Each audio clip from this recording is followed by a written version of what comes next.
Mami. Baby. Hello. Happy 10 days, baby. Linisan siya.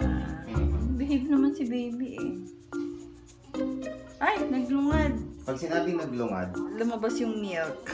Kasi pwedeng hindi pa siya na-burp. Dapat iba-burp siya. Bine-burp ko siya kanina, yung tagal niya mag-burp. Papadighayin siya. ayun, yung kanyang puso. Nilinisan. Gaano kadalas nililinisan ang umbilical stump? Ito yung magpapalit ka ng diaper. Ganun kadalas. Hindi pa natatanggal yan, kusang matatanggal ba yan? Oo, pag dry na siya. Nilalagyan ng alcohol para Madisinfect.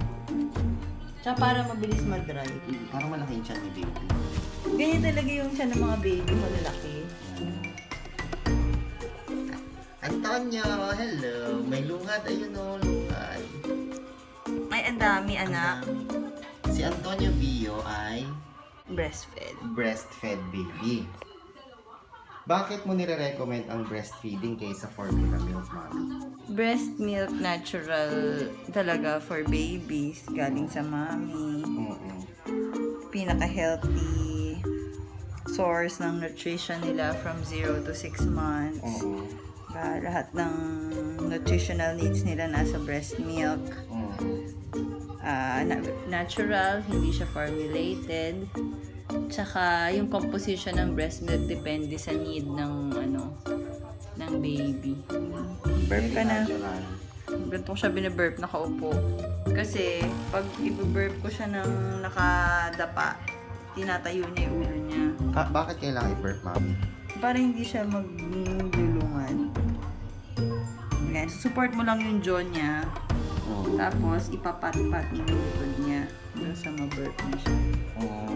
Hindi ko siya naligo today kasi malamig.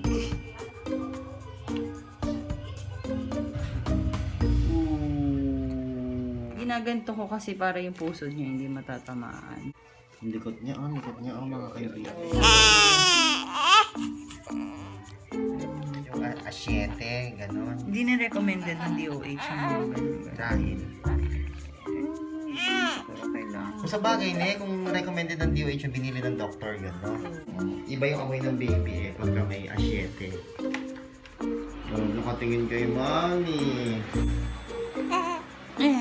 Tawag dyan. Nursing pillow. Nursing Para pillow. yung tahi ni mami, hindi madaganan. Oh, thank you, fam. Babalik ko to sa kanya pag nanganak na siya. Hiraman mo. Oh, bye. Yung babay ka na. Ready mo na si baby.